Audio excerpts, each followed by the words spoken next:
It's Wexley Spills the Tea. I hope you got the Lipton, baby, because I'm thirsty. Well, as you guys know, the spiciest of the most spicy tea that just dropped past couple days is newly crowned NXT Tag Team Champion Nash Carter, but used to be named as whatever when he was back in Impact, but he's now been released due to the allegations of a little domestic abuse there with his wife. But it's just allegations as of now, so let's hope he can come out clean on the other side of this thing. Yes. And it would just be a shame because, WWE tends to just kind of release people based on allegations, and there's been at least like 4 or 5 people who were proven, nothing actually happened, and then, they've been wrestling elsewhere, but WWE just went ahead and released them, but then they kind of have that bias on certain other wrestlers, it doesn't make sense. Like, yeah. It's just, I hear that it's like, Jesse, go ahead. I know what you're going to say, I think. Yeah. I heard that the release was not due to the allegations. However, it was due to the picture of him impersonating Adolf Hitler.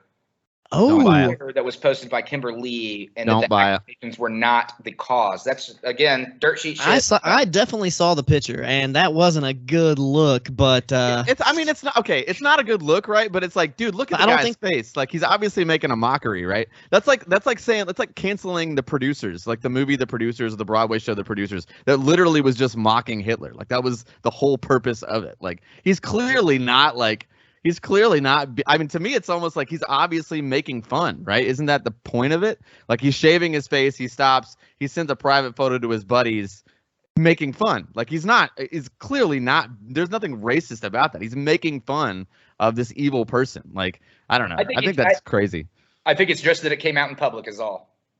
Yeah, I still and the fact that he already had this other heat on him. Man, like she's petty mayonnaise though, dude. She is petty mayonnaise. I think it's just we gotta let that. I mean, dude, my thing is like, listen, I think that any accusation needs to be taken seriously, absolutely, especially in the times that we live in now. But when you've kind of been proven to be Mrs. Petty Mayonnaise like several times, and not just one time in the past, like several times that you just choose to be that petty person, man, I feel like. It's like water off a duck's back, man. I feel like it's hard for me to believe anything she says, honestly. I mean, like people like Rich Swann, he got fired over allegations, which turns out nothing actually happened, and then he's all good. But then you got people like Gable Steveson, their new golden child, who just got off on a technicality, straight up. Don't call him the Banana Man. Easy to Google. He got off on a technicality because in Minnesota, the law is. Like, if you voluntarily get drunk or do drugs and then you get assaulted, you're not considered mentally incapacitated because you chose to get drunk. This is true. So I was like, wow, I didn't know Minnesota had that law, and that's literally how he got off on the technicality. Pretty fucked. Anybody can Google it, and WWE's just riding with it because, that's just what they do. What else we got, man? What else we got? Some good stuff in the news. Kind of funny. WrestleMania weekend. Of course, Stone Cold had his triumphant segment return or whatever, but apparently he was told by the producers to not give the middle finger. And I'm like, Stone Cold, like, yeah, what? Well, of course he did. Thank God. Oh, of course he did. I mean, like, do you like? I feel like that was like a rib or something. Like, tell him. I feel like he didn't make it egregious though. I feel like he really didn't make it that.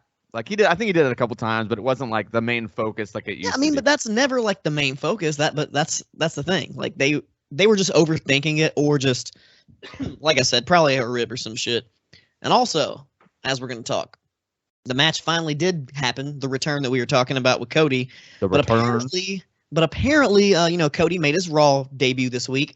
Apparently, the only good thing on Raw was Cody's, uncut, non-scripted promo, and the rest of Raw was just dog shit for 3 hours. Yeah, but we also did see a massive uptick in the ratings because of Cody Rhodes. That did happen.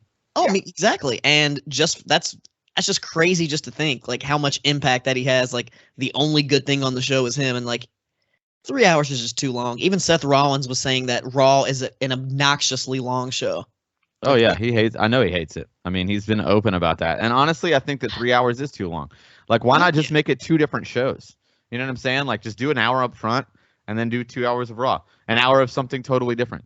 I mean, do like an NXT spinoff thing, or put your actual developmental on. I mean, why not? Yeah, which speaking of NXT, we're gonna definitely cover a little bit of what happened at Stand and Deliver, but a lot of that really didn't matter because of what happened on Raw. If did you see what happened? Yeah, of course, yeah. The strap already went back, and then if you watched NXT Takeover, I mean the regular NXT TV this week, it's just like, why did they even do Stand and Deliver? Yeah, I agree. I think Stand and Deliver was for Triple H, to be completely honest with you. I think it was more like okay, here's your last thing now that you're back, and then you're done with this again. I think they wanted to showcase Braun a little bit too, given the Hall of Fame stuff. And I mean, they're just trying to monetize what they've got there. It's just so fucking little that hard to do. I really hope it's not the end of Dolph's run, because I think that he was doing some of the best stuff he's done in years for sure, and I really like him in that role. I don't mind seeing Rude and Ziggler on the tag team scene in NXT too. They seem to give their tag team matches a little bit more oomph, and both those guys are, legends bell to bell in my opinion. Well, and now they need them because they just fired the one. Yeah. And another show that we're definitely going to dive a little bit deeper into is a Super Card of Honor that happened over WrestleMania weekend. And just, dude, Tony Khan's on a fucking roll.